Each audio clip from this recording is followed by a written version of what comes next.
الشيطان الرجيم بسم الله الرحمن الرحيم Assalamualaikum warahmatullahi wabarakatuh.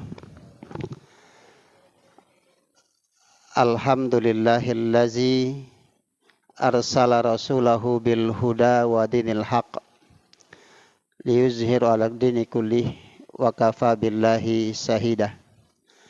Asyhadu an la ilaha illallah wa asyhadu anna Muhammadan abduhu wa rasuluh la nabiyya ba'dah. Qala Allahu ta'ala fil Qur'anil Karim, A'udzu billahi minasy syaithanir rajim. Bismillahirrahmanirrahim. Wal takum minkum ummah yad'una ilal khair wa ya'muruna bil ma'ruf wa yanhauna 'anil munkar wa ulaika humul muflihun. Sadaqallahul azim. Bapak Ibu jemaah salat subuh rahimakumullah. Marilah selalu kita bersyukur kepada Allah Subhanahu wa taala atas nikmat yang Allah curahkan kepada kita, hidayah yang selalu Allah berikan dalam diri kita. Alhamdulillah kita masih dapat dengan mudah menyambut seruan Allah Subhanahu wa taala. Salawat dan salam tercurahkan kepada Rasulullah sallallahu alaihi wasallam. Allahumma salli ala Muhammad wa ala ali Muhammad. Bapak Ibu hadirin jemaah salat subuh rahimakumullah. Dalam surat Ali Imran ayat 104 yang ini sudah menjadi mahfum bagi kita, apalagi aktivis-aktivis dakwah persyarikatan, dakwah organisasi, ini menjadi penyemangat untuk melakukan kegiatan-kegiatan yang dilakukannya. Ayat ini menjadi landasan bagi Muhammadiyah, bagi NU, bagi Persis, dan organisasi dakwah lainnya. Karena ada orang Persis juga, Pak. Untuk berdakwah. Allah mengatakan wal takum minkum ummah, dan hendaklah ada di antara kamu segolongan umat yad'una ilal khair, yang mengajak orang kepada kebaikan, wa ya'muruna bil munkar, dan mencegah orang dari perbuatan mungkar. Wa ulaika humul muflihun, dan mereka itulah orang-orang yang beruntung, kata Allah Subhanahu wa taala. Ibnu Katsir mengatakan bahwa maksud ayat ini adalah hendaklah ada dari sekalian, kata Ibnu Katsir, sejumlah orang yang bertugas untuk menegakkan perintah Allah Subhanahu wa taala. Lebih spesifik, Ibnu Katsir mengatakan hendaklah ada sejumlah orang yang bertugas untuk menegakkan perintah Allah Subhanahu wa taala, yaitu dengan menyeru orang untuk berbuat kebaikan dan melarang orang perbuatan yang mungkar. Mereka itu adalah orang-orang yang beruntung. Ini kata Ibnu Katsir. Ad-Doha mengatakan bahwa mereka itu adalah para sahabat yang terpilih. Jadi orang-orang yang melakukan yang diperintahkan oleh Allah Subhanahu wa taala adalah para sahabat yang terpilih. Dan para mujahidin terpilih, para pejuang-pejuang agama Allah yang terpilih. Dan juga mereka adalah para ulama. Ini kata Ad-Doha. Bapak Ibu, jemaah salat subuh rahimakumullah, makna dari ayat ini adalah Allah memerintahkan hendaklah ada segolongan dari manusia ini, dari umat ini untuk melakukan dakwah. Dakwah yang mengajak orang kepada kebaikan. Mencegah orang dari berbuat perbuatan-perbuatan yang mungkar, yang buruk.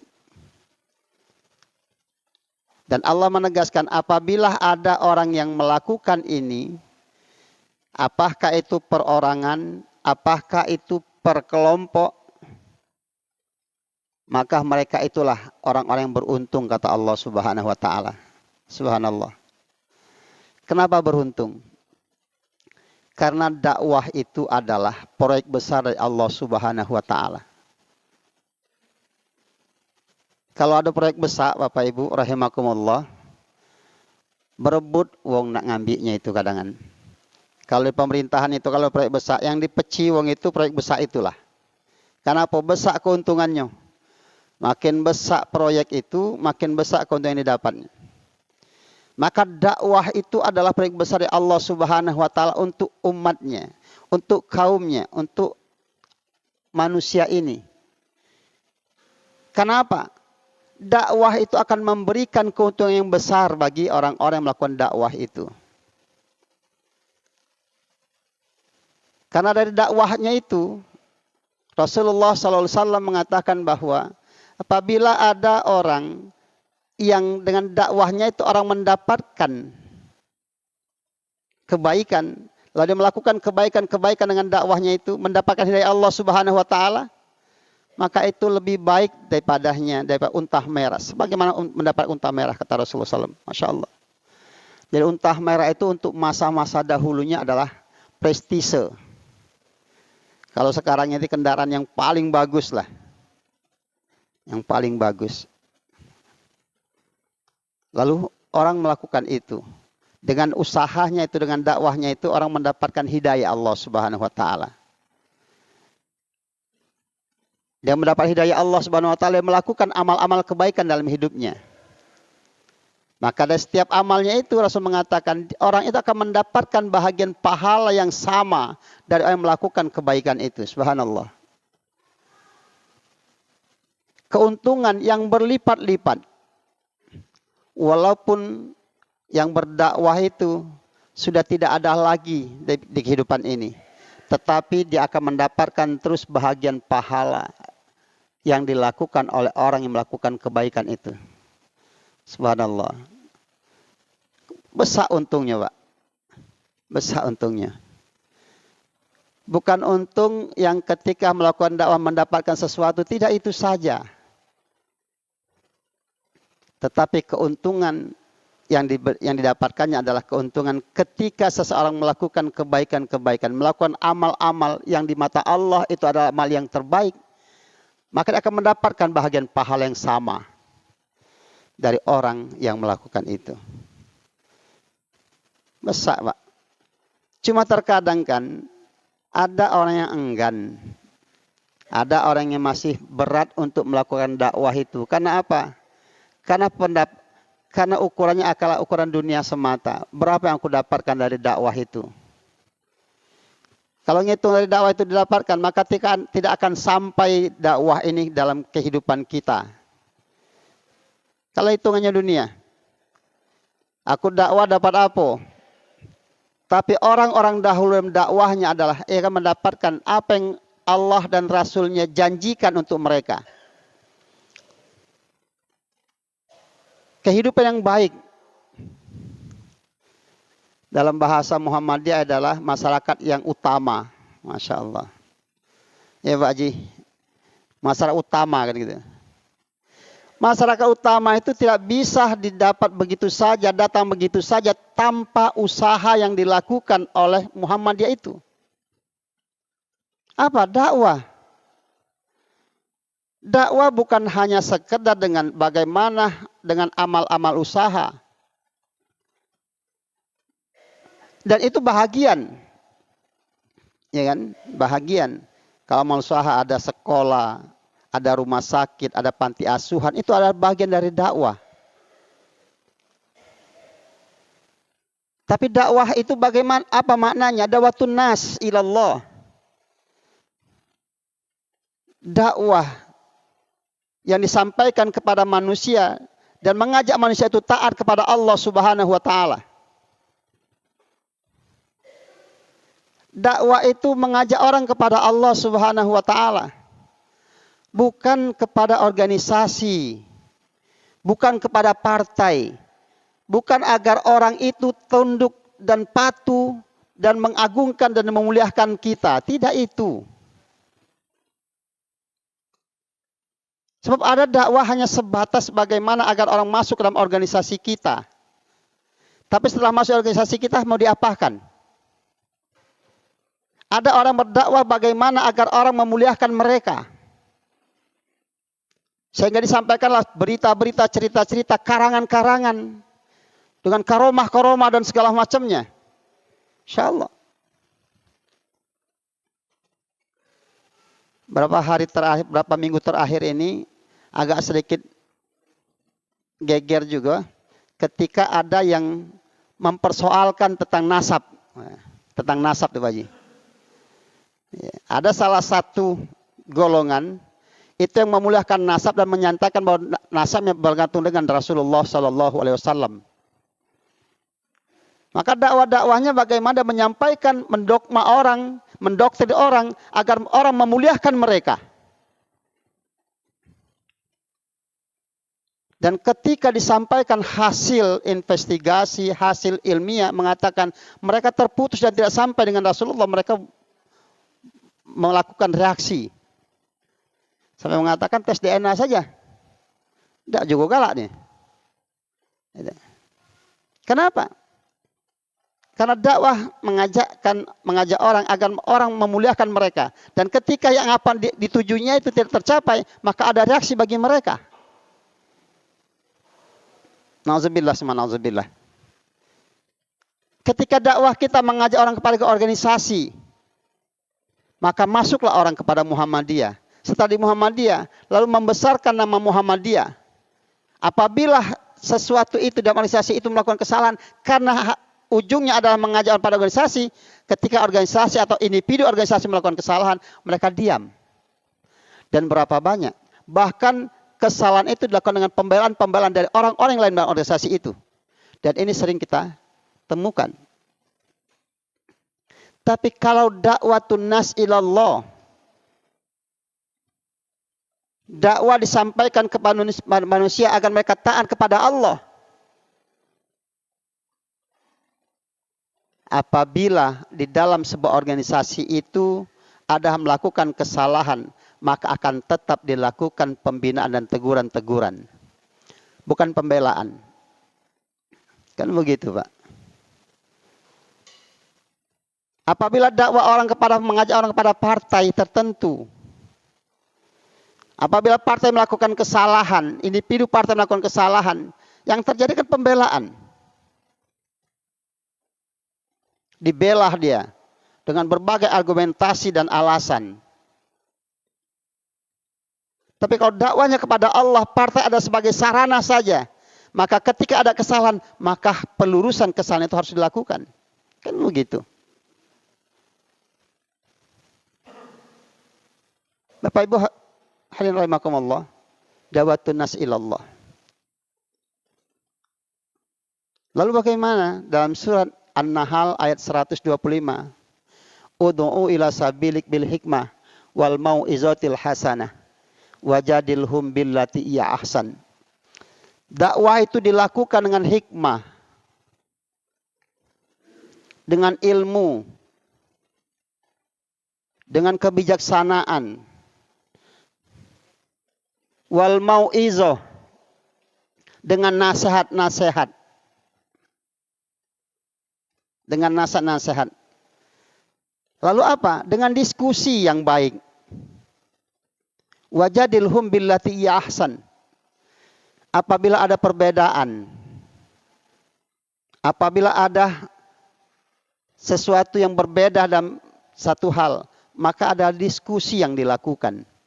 Tapi diskusi yang beretika, yang ahsan kata Allah Subhanahu wa taala. Bil hikmah itu penting. Kenapa? Karena kehidupan ini akan berbeda dari waktu ke waktu. Maka ilmunya itu perlu semakin kita pahami. Dan bijaksana dalam berdakwah itu perlu. Karena situasi kan berbeda. Kondisinya berbeda. Maka perlu ada hikmahnya itu. Bijaksana dalam dakwah. Mensikapi perbedaan itu sebuah keniscayaan. Karena kita tidak datang pada satu kelompok saja. Kan berbeda-beda. Di Minang beda carohnya. Di Madura beda carohnya. Di Wongcul beda pula carohnya. Caranya itu tetap akan mengajak orang kepada Allah Subhanahu wa taala. Tunduk dia kepada Allah Subhanahu wa taala. Sampai keberhasilan dakwah itu adalah ketika orang-orang mengingkari taghut. Mengingkari orang-orang mengingkari dari hal-hal yang menjauhkan dia kepada Allah Subhanahu wa taala. Sebuah perbuatan, sebuah tindakan, sebuah kebijakan yang menjauhkan orang dari Allah Subhanahu wa taala. Sampai beriman kepada Allah Subhanahu wa taala. Beriman kepada Allah Subhanahu wa taala dengan kemuliaan Islam. Dengan kemuliaan Islam. Ad-da'wah. Bapak Ibu, jemaah salat subuh rahimakumullah. Dakwah itu adalah nikmat Allah yang paling besar. Nikmat dari Allah yang paling besar. Sebagaimana disampaikan tadi bahwa bagaimana Rasulullah menjanjikan, menyampaikan bahwa manfaat dakwah yang didapatkan oleh seseorang berdakwah itu secara pribadi akan kita dapatkan, secara bermasyarakat akan kita dapatkan. Ketika dakwah itu jalan, maka kebaikan dalam masyarakat akan terjadi. Itu yang masyarakat mulia itu, masyarakat utama itu. Ya, masyarakat utama itu. Hasan al-Banna mengatakan bahwa membagi tahapan-tahapan amal dakwah itu. Pertama adalah beliau mengatakan bahwa dakwah itu yang perlu dilakukan adalah bagaimana mengislamkan diri kita. Mengislamkan diri kita. Lalu yang kedua mengatakan setelah Islamnya diri kita bagaimana mengislamkan keluarga.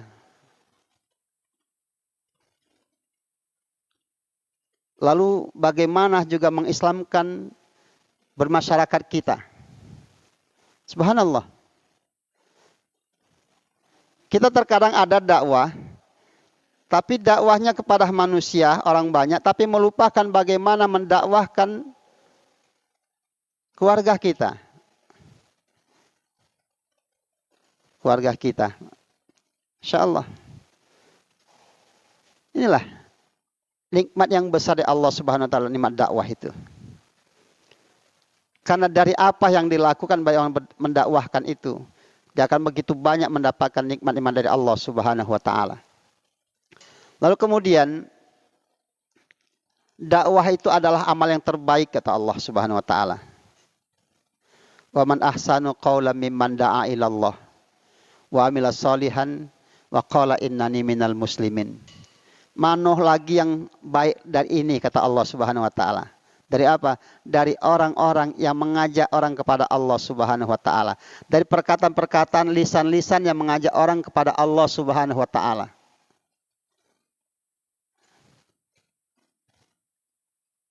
Dan mengajak orang untuk berbuat baik kata Allah Subhanahu wa taala. Jadi lisan-lisan, perkataan-perkataan yang mengajak orang tunduk kepada Allah, mengajak orang kepada Allah Subhanahu wa taala.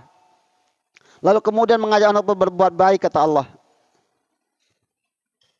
dan dengan tegas mengatakan wa qul innani minal muslimin. Menyampaikan, menyatakan kepada orang-orang bahwa saya adalah seorang muslim. Inilah seorang muslim itu, menampakkan jati diri keislamannya. Inilah dakwah. Inilah amal yang terbaik kata Allah Subhanahu wa taala. Selain itu, ketika Allah memulai waman ahsan, mana lagi yang lebih baik? Artinya bahwa inilah yang baik itu. Yang baik itu. Mengajak orang kepada Allah Subhanahu wa taala, menyeru orang untuk tunduk kepada Allah Subhanahu wa taala. Ya. Lalu mengajak orang pada amal-amal kebaikan. Rasulullah sallallahu alaihi wasallam dalam kitab Ibnu Katsir mengatakan begini, bagaimana tentang dakwah itu sendiri. Kata Rasulullah sallallahu alaihi wasallam yang artinya adalah demi Tuhan yang jiwaku ada dalam genggamannya, kata Rasulullah. Kalian benar-benar harus memerintahkan kepada kebaikan dan mencegah dari kemungkaran, kata Rasulullah. Bagaimana Rasul bersumpah demi diriku yang ada dalam kekuasaan Allah dan genggaman Allah. Kalian harus memerintahkan orang untuk berbuat baik dan mencegah orang dari berbuat mungkar, kata Rasulullah. Atau hampir-hampir Allah Subhanahu wa taala akan mengirimkan kepada kalian siksa dari sisinya. Bagaimana ancaman Allah, ancaman Rasulullah? Jika kalian tidak melakukan ini, akan datang sebuah siksa dari sisi Allah Subhanahu wa taala. Kemudian kalian benar-benar berdoa dan meminta kepada Allah Subhanahu wa taala, tetapi doa kalian tidak diperkenankan oleh Allah, ditolak oleh Allah Subhanahu wa taala. Insyaallah. Bagaimana Rasulullah SAW menekankan agar setiap manusia itu untuk bisa mengajak orang kepada kebaikan, memerintah orang dari kebaikan, dan mencegah orang dari kemungkaran.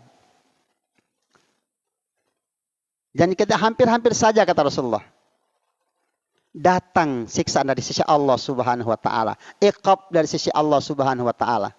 Dan pada masanya itu, ketika kalian menadahkan tangan, meminta kepada Allah, berdoa kepada Allah, tapi doa itu tidak diperkenankan oleh Allah Subhanahu wa taala.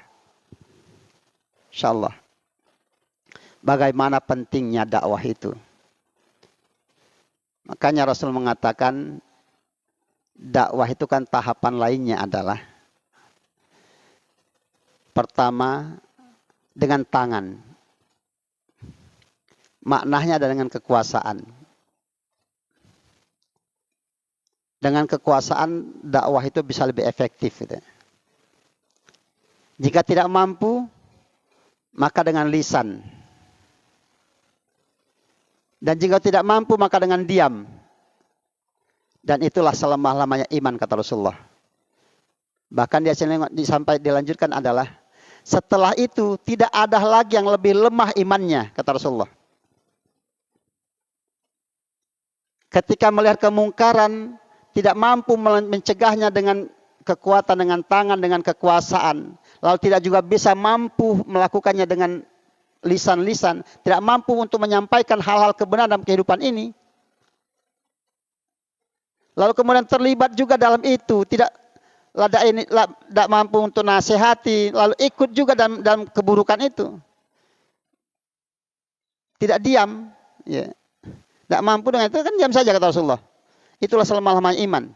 Tapi yang terjebak dari itu, maka setelah kelemah-lemahnya iman itu, tidak ada lagi yang lebih lemah imannya daripada hal itu. Daripada hal itu.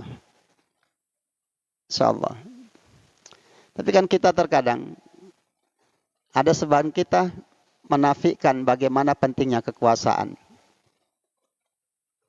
Kekuasaan itu penting, Bapak Ibu rahimakumullah. Untuk apa? Bukan untuk kebanggaan. Untuk menegakkan perintah-perintah Allah Subhanahu wa taala. Kekuasaan itu untuk itu lebih efektif. Kita pernah melihat dan membaca, mendengar berita bagaimana ketika dulu di Jakarta ada tempat maksiat. Tempat maksiat. namanya Alexis, itu Masya Allah. Ya, kalangan atas. Ya. Demo dilakukan, para kiai sudah bicara kemana-mana, tapi tempat maksiat tetap jalan terus. Tapi ketika dengan kekuasaan, dengan sebuah tanda tangan, tidak perlu keluar-keluar, tidak perlu menjudge perkataan-perkataan kotor, tempat itu ditutup. Tempat itu ditutup. Itu pentingnya kekuasaan. Tapi sebagian kita mengatakan jangan. Agama tidak boleh masuk dalam kekuasaan. Tidak boleh masuk ke dalam politik. Ini kan penyesatan. Lalu bagaimana orang-orang akan bisa melakukan kebijakan-kebijakan yang terbaik untuk melindungi banyak orang lain ketika tidak bisa dalam aturan-aturan menetapkan aturan, tidak ada orang untuk dengan semangat dakwahnya. Dan banyak contoh yang lainnya. Bagaimana ketika seseorang berbicara bagaimana untuk bisa mensejahterakan masyarakat ini, tetapi hanya di mimbar. Hanya di mimbar. Kebijakan orang lain yang pegang. Maka kesejahteraan yang kita bicarakan, keadilan yang kita perjuangkan, itu menjadi tidaklah berarti. Kenapa? Kebijakan orang yang buat, orang yang pegang, orang yang ngaturnya. Tinggal lagi datang-datang orang menteri ini datang kepada penguasa, lalu minta dengan menundukkan kepalanya, dengan merendahkan dirinya. Dakwah tidak punya izah yang begini. Tidak punya kemuliaan. Bahkan ada orang yang merendahkan. Tunah. Ngomongnya sini, datang ke kami seperti ini. Kan begitu buruknya. Di sana pentingnya kekuasaan. Karena perintah Rasulullah adalah dengan tangan, dengan kekuasaan. Lebih efektif dakwah itu bisa dilakukan. Lebih efektif. Lebih bisa mengena. Kemaksiatan bisa dicegah. Memaksimalkan kebaikan itu bisa dilakukan. Kebaikan bisa maksimal dilakukan. Gak usah kita nak keluar-keluar minta ini, bangunkan ini, buatkan itu segala macam. Tapi bisa kita lakukan dengan baik. Apabila dengan kekuasaan itu. Maka perlu juga kekuasaan itu. Keluar-keluar minta. Mandinju uang.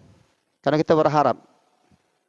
Tapi kalau kita memegang kekuasaan itu, ikut terlibat dalam kekuasaan itu, kita bisa ngaturnya. Kan begitu, Pak.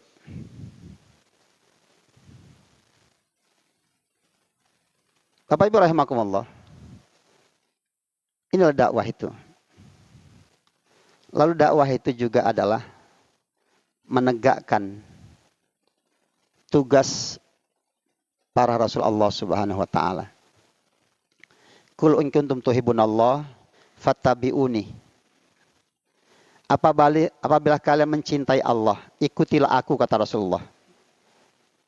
Apa yang diikuti Rasulullah? Di antaranya adalah mengajak orang kepada kebaikan, membenahi kehidupan ini. Membenahi kehidupan ini. Dakwah. Kita inginkan masyarakat kita baik, tetapi kita tidak melakukan usaha untuk perbaikan-perbaikan itu, tidak melakukan dakwah-dakwah itu.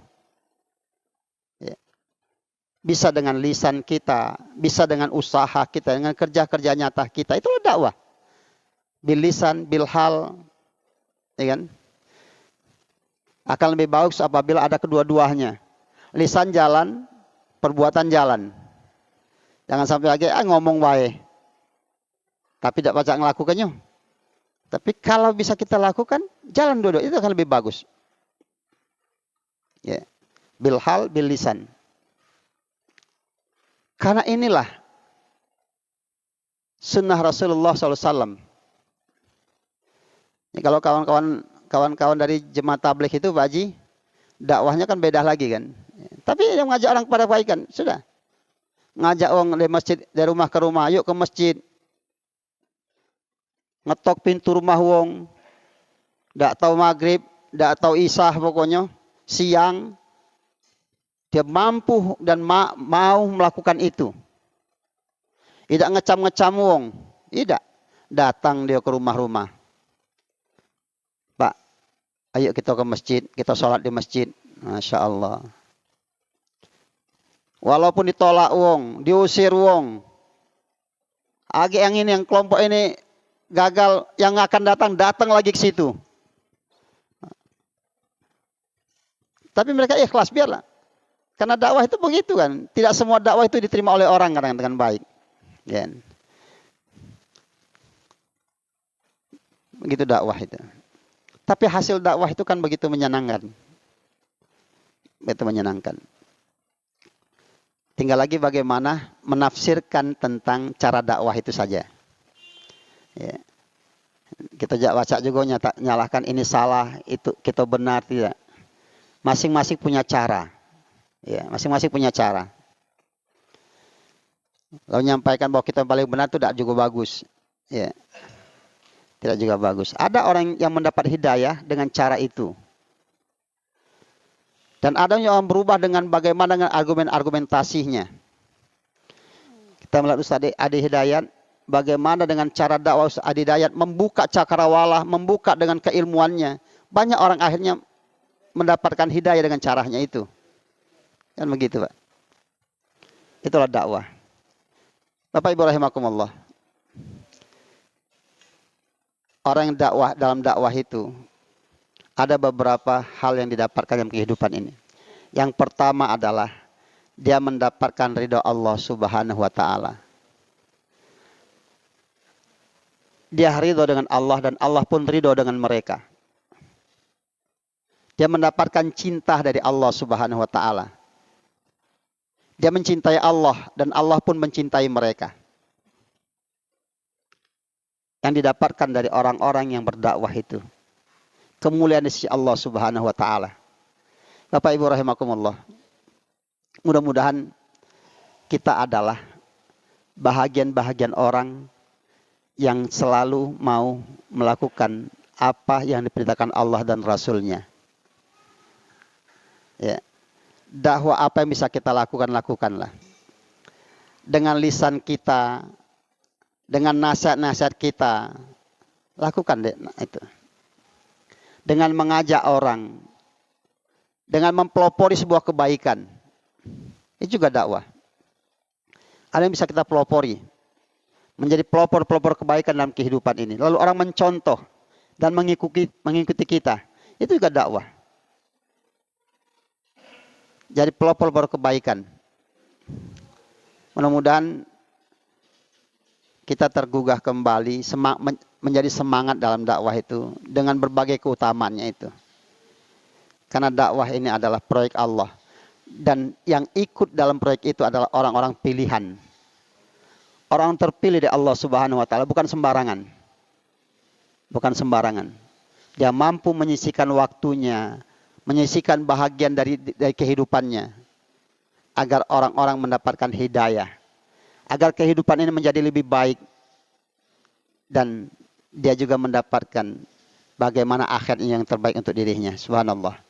Mudah-mudahan ada manfaatnya. Mohon maaf atas salah dan janggal, pada Allah mohon ampun. Billahi taufiq wal hidayah. Assalamualaikum warahmatullahi wabarakatuh.